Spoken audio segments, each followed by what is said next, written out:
Hello friends, good evening friends. आज हमारा topic है कि सब्जेक्ट के पार्ट कौन कौन से होते हैं। सब्जेक्ट तो सबको ही पता है कि क्या होता है, लेकिन उसके पार्ट्स को भी जानना ज़रूरी है कि सब्जेक्ट के कितने पार्ट्स होते हैं, कैसे उसका यूज़ करते हैं। तो आइए समझते हैं। सबसे पहले हम सब्जेक्ट के पार्ट समझने से पहले समझेंगे कि सब्जेक्ट क्या होता है। तो क्वेश्चन है हमारा, what is subject. The subject of a sentence is the person, place, thing और आइडिया। ठीक है, सब्जेक्ट की अगर बात करें हिंदी में, तो सब्जेक्ट को हिंदी में बोलते हैं कर्ता। ठीक है, वो सेंटेंस में क्या है, कोई पर्सन है, प्लेस यानी स्थान है, थिंग यानी कोई चीज़ है, या कोई आइडिया या किसी तरीके का विचार है। दैट डज द एक्शन, जो काम को करता है। ठीक है, सेंटेंस में, वाक्य में उस काम को सब्जेक्ट ही कर रहा होता है। या is being talk about in the sentence, या फिर जिसके बारे में कोई बात हो रही होती है वो होता है सब्जेक्ट। ठीक है, आई होप आपको ये डेफिनेशन जो मैंने आपको समझाई ये समझ में आई होगी। How to identify the subject, subject को कैसे आइडेंटिफाई करें, पहचाने कैसे। Ask the question who or what before the verb. Verb से पहले आप हु या वॉट, कौन या क्या लगा दोगे तो सब्जेक्ट अपने आप निकल के आ जाएगा। ठीक है, ये तो है इंग्लिश में डेफिनेशन। इसी को हम हिंदी में समझते हैं।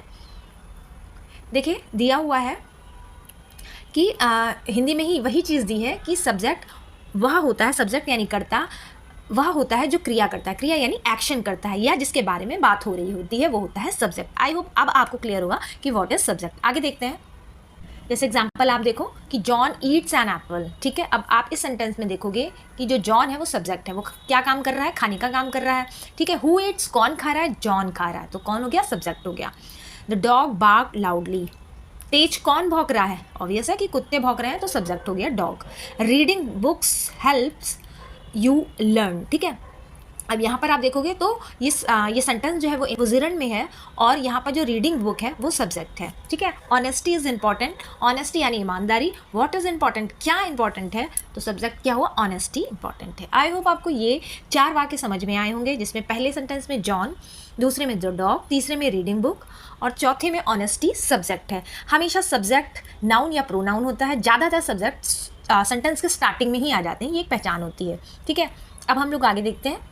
अब बात आती है कि सब्जेक्ट के पार्ट। ठीक है, यानी सब्जेक्ट के कितने भाग होते हैं। तो सबसे पहला अगर हम देखें तो होता है सिंपल सब्जेक्ट। ठीक है, जिसको सरल कर्ता बोलते हैं।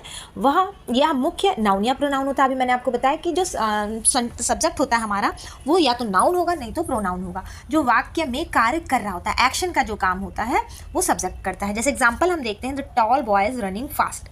अब इसमें जो बॉय है वो क्या है, वो है नाउन और सब्जेक्ट है। ठीक है, टॉल बॉय यानी लंबा लड़का तेज दौड़ रहा है। यहाँ पर हिंदी में भी इन्होंने सेंटेंस को बताया है कि जो लड़का है, ठीक है, लंबा जो है वो तो एक लड़की की क्वालिटी बताई जा रही है, बट लड़का जो है वो सब्जेक्ट है। नेक्स्ट देखते हैं, दूसरा है कंप्लीट सब्जेक्ट यानी पूर्णकर्ता। ठीक है, द मेन सब्जेक्ट प्लस उसके मॉडिफायर्स यानी विशेषण को मिला के बनता है। जैसे अभी हम लोग ने पढ़ा कि द टॉल बॉय, ये तो हमारा सिंपल था, जिसमें बॉय जो है वो हमारा सिंपल सब्जेक्ट था। यहाँ पर सेंटेंस आया है the tall boy in the red shirt. ठीक है, इन द रेड शर्ट, ये पूरा एक ग्रुप में है, इज़ रनिंग। ठीक है, तो ये क्या हुआ, इसमें मेन सब्जेक्ट भी आ गया टॉल बॉय, और प्लस उसके मॉडिफायर मतलब बताया गया, उसकी विशेषता भी बता दी गई है कि जो लंबा लड़का है जिसने लाल कलर की शर्ट पहनी है वो तेज़ भागता है, लाल कमीज वाला लड़का तेज़ दौड़ता है। जिसमें लाल कमीज वाला लड़का, ये पूरा कंप्लीट सब्जेक्ट है। लाल कमीज वाला लड़का, अगर 10 लड़के खड़े तो उसमें से निकल के आ जाएगा कि जो लाल कमीज पहने बात उसकी हो रही है, तो वो कंप्लीट सब्जेक्ट कहलाता है। ठीक है, आई होप आपको सिंपल एंड कंप्लीट सब्जेक्ट समझ में आए होंगे। नेक्स्ट देखते हैं।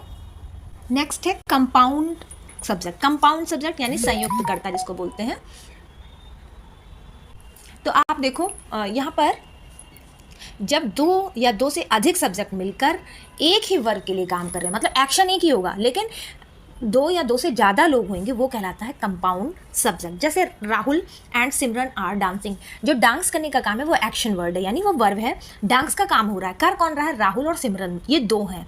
ठीक है, 2 या 2 से अधिक सब्जेक्ट मिलके, तो यहाँ पर जो राहुल और सिमरन है वो कंपाउंड सब्जेक्ट है। राहुल और सिमरन नाच रहे हैं, अब यहाँ पर राहुल और सिमरन बता दिया गया है कि कंपाउंड सब्जेक्ट है। ठीक है, आई होप आपको ये भी समझ में आया होगा कि कंपाउंड सब्जेक्ट क्या होते हैं। तो फ्रेंड्स, आपने देखा कि सब्जेक्ट क्या होता है और उसके टाइप्स क्या होते हैं, ये इस वीडियो में मैंने क्लियर किया है।